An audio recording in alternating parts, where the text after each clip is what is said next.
Al Jazeera Podcasts.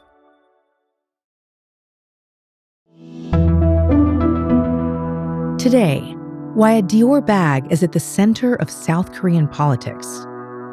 Of course, in Korean culture, giving gifts is important.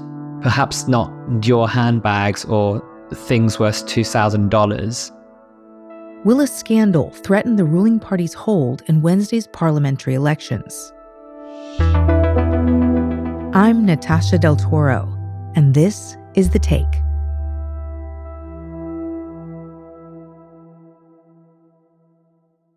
My name is Raphael Rashid. I'm based in Seoul, South Korea, and I've been here for over 12 years. And I'm a freelance journalist. And as South Korea prepares for Wednesday's parliamentary elections, cost of living is at the top of voters' minds, whether it's over the price of food or a set of scandals over wealth plaguing the ruling party. You can see campaign posters and banners everywhere, and the news is quite dominated by election coverage, with all the regular political debates and fights. Amongst the many issues that have in fact come up, food inflation and the high cost of living are set to dominate the agenda. So I'd say it's a bit of a mix of excitement, anxiety, tension, maybe a desire for change. So you're in full election swing right now. And as you wait for these elections, there have been some things happening in South Korean politics that might seem a little bit unusual at first glance. We know that there have been some scandals surrounding the First Lady Kim Gon-hee. South Korea's First Lady is carrying some extra baggage that could threaten her husband's re-election hopes. She's now been called South Korea's Marie Antoinette, all because of a gift she received. But before we get into that, maybe you could tell us a little bit about who she is. So the First Lady, Kim Gon-hee, is somewhat of a, I'd say, controversial figure who has been in the public eye since her husband, Yoon Suk-yeol, entered politics and eventually became president. She initially said that she did not want to be in the limelight and wanted to kind of stay in the background, but it would seem that that has been impossible. And she used to be an art exhibition planner and organizer, and she gained status and wealth through her socio-economic activities by doing this. But she has quite a few scandals that have followed ever since, in the past 2 years since becoming First Lady. And the first whisperings of misconduct started to arise before she was even First Lady. Yep.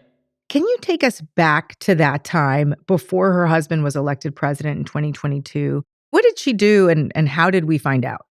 Yeah, so first of all, before we even talk about the First Lady, I think it's important to say that, for example, in the West, we call it cancel culture, but this kind of cancel culture has always existed in Korea, albeit under a different name or terminology. And because politics are so polarized here, the moment anything happens on one side, you're going to dig the dirt on the other side. That sounds familiar. That sounds very familiar, right? So scandals or no scandals, these things suddenly appear as soon as people come in positions of prominence and power. So before Yoon Suk-yeol became president, there were already concerns that his wife Kim Gon-hee had some severe allegations of misconduct. So in 2021, during the presidential campaign, it was revealed that Kim had allegedly been involved in manipulating the stock price of a car import company called Dutch Motors. And this dates back to 2010. She was never charged. And so you have hints of maybe she was involved, maybe she wasn't involved, but it's difficult to tell. But then you have another scandal that emerged in which Kim herself acknowledged that she had padded her resume with incorrect information to essentially embellish herself, make herself look better than she was. She apologized to the public in a press conference for this. She faced scrutiny over her academic background, including allegations of plagiarism. So you have quite a few scandals, quite a lot of baggage, And these scandals have been haunting both the First Lady and Yoon Suk-yeol since becoming president. Wow. So there's quite a few things that have sort of stacked up against her. And then in November of 2023, there are images from a hidden camera, a spy camera, that were released of the First Lady accepting a Dior bag valued at $2,240 from a pastor who has advocated for unification with North Korea. Raphael, what's happening here? I mean, if you could break all of this down for me. It's a bit of a crazy story. It does sound a bit like a K-drama if you look at it carefully. As you said, there was this hidden camera issue where you see the First Lady apparently receiving a Dior handbag from this mysterious pastor. So maybe we could go back just a little bit. So you have this pastor, Choi Jae-young. He's Korean American. He's been living in the US for several decades. And this pastor, Choi, has been advocating for this peaceful unification between North and South Korea for quite a while.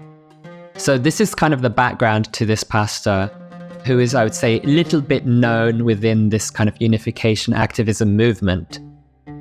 So Pastor Choi claims that he was disenfranchised by the anti-North Korea rhetoric being spoken by Yoon Suk-yeol when he was a presidential candidate. Here's Yoon Suk-yeol during a visit to the U.S. in 2023 after he was elected. North Korea's nuclear program and missile provocations pose a serious threat to the peace on the Korean peninsula and beyond. He says he was alarmed by the talks of preemptive strikes against North Korea and anti-unification stance. So he decided that he needed to give some advice to this couple that was potentially going to become the president and first lady. And so he was able to contact Kim Gon-hee and cultivate a relationship with her. And it is during their initial meeting that Choi claims that he overheard Kim engaging in a phone conversation touching on personal appointments and state affairs. And this deeply shocked him. And so this prompted him to secretly record their next meeting with a spy camera in the hope of catching her red-handed talking about state affairs over the phone or something like that. And in the process, he brought a gift, which he claims was purely a gift, but now the focal point has been on the gift itself. Is it common to bring a gift that would be a Christian Dior handbag that's worth more than $2,000? I mean, I've never received a Dior handbag. I've never been on the receiving end of such lavish gifts, so I wouldn't be able to tell you. But I do know that among the rich and famous, among the socialites, gifting is very important within Korean culture. So it's not completely out of the norm to bring a gift, but he was actually recording it. Right. So on the one hand, the pastor says that during his first meeting, he was very alarmed by these apparent personal appointments being made, and so he wanted to catch her. The Korean-American pastor at the center of the alleged gift-giving secretly filmed the encounter with a spy camera in a wristwatch. He claims that he's not doing it out of politics. But when he went to his second meeting, he brought the hidden camera and he brought the Dior handbag.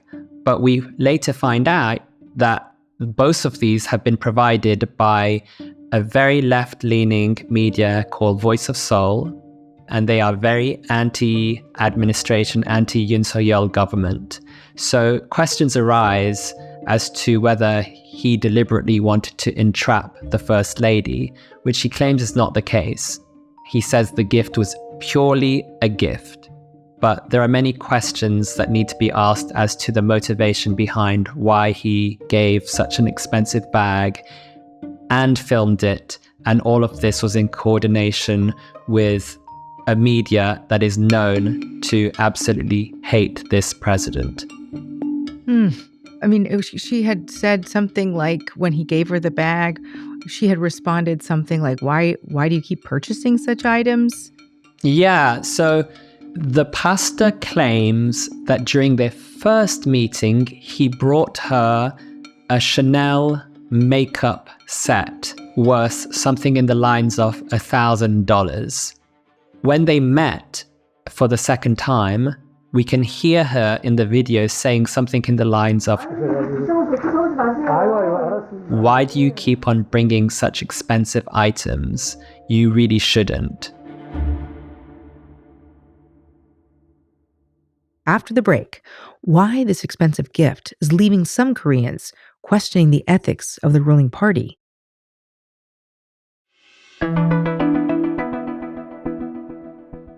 So, Raphael, there's a pastor, he gives the first lady this expensive handbag, and then these images are released, and then the public becomes enraged. The bag scandal, as the incident is being called, is sending shockwaves through President Yoon Suk-yeol's administration and his ruling People Power Party, or the PPP. What about these scandals, especially the Dior handbag, has made the South Korean public so angry and questioning ethical standards and legal violations? Yeah, I think in the case of the Dior bag, this involves the country's anti-graft law, which prohibits public officials and their spouses from receiving gifts exceeding a certain value. The law specifies that the prohibition applies to gifts given in connection with the duties of a public official. So it's a little bit ambiguous here, but critics will argue that the pastor's gift of a luxury handbag worth $2,000 clearly violates the spirit of the law. And they also see that it was an attempt to receive certain favors from the First Lady, and by extension, the president, or the influence government policy, perhaps regarding issues about North Korea, who knows? So I think, more broadly speaking, these scandals play into the broader public concerns about corruption and abuse of power, especially among the political elite. And so then fast forward to this year. South Korea's parliamentary elections are about to happen, and Kim hasn't been seen in months. Why has she gone into hiding? For all intents and purposes, she has disappeared, and this is following the Dior bag scandal. She has been completely absent from public view. So I think it's being interpreted as a strategic or perhaps political decision by the presidential office to minimize further risk and controversy ahead of Wednesday's elections. And we're talking a lot about Kim Gun-hee, but her husband, President Yoon Suk-yeol, and his party are facing an uphill battle for the upcoming parliamentary elections. Yoon Suk-yeol is in a tough spot. He has to choose between supporting his party or supporting his wife, all over a $2,250 Lady Dior handbag. I mean, his wife is one of the scandals that is affecting the party, but there's more than that. So how is the People Power Party faring in this election? President Yoon and his People Power Party are indeed facing numerous challenges and scandals, like the green onion scandal. The president visited a supermarket and he held up a bunch of green onions that were priced at about 60 cents. And he said that this looks quite reasonable priced for green onions, but it should be noted that these green onions were heavily subsidized through a government scheme and further discounted by the supermarket, and does not reflect the real price of green onions, which is about maybe $2.5, I think, now. So people used this against him, saying that he was completely out of touch with the struggles of the ordinary people.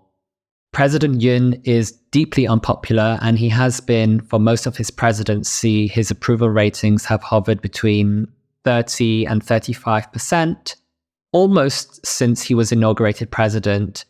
And his popularity temporarily went up when he announced that he was going to increase the medical school quota due to a severe shortage of doctors. But we have an ongoing doctor strike in Korea because of this. Resignation after resignation. These medical professors in South Korea are quitting in a show of defiance. The doctors are saying, that's not the problem. The problems are X, Y, and Z, and you've got it completely wrong. So he's got multiple issues to deal with. And I think these controversies have taken a toll on both the president and the People Power Party. And I think the people in general have become extremely frustrated because they are the ones on the receiving end. They're seeing prices increase every day. Cost of living crisis is now affecting Korea more than before. And people just want to know how to make a living. And these scandals are plaguing politics, and the fighting is just getting out of hand. And I think people don't know really who to vote for, which side to go to. So there's a lot going on for this election, and we'll see what happens on Wednesday. And that's The Take. This episode was produced by Fahrinisa Campana and Chloe K. Lee, with Suri El Khalili, Ashish Malhotra, Amy Walters, Nagin Oliai, Khaled Sultan, Miranda Lynn, David Enders, Sonia Bhagat, Zaina Badr, and me, Natasha Del Toro, in for Malika Bilal. Our sound designer is Alex Roldan. Alexandra Locke is The Take's executive producer, and Ney Alvarez is Al Jazeera's head of audio. We'll be back tomorrow.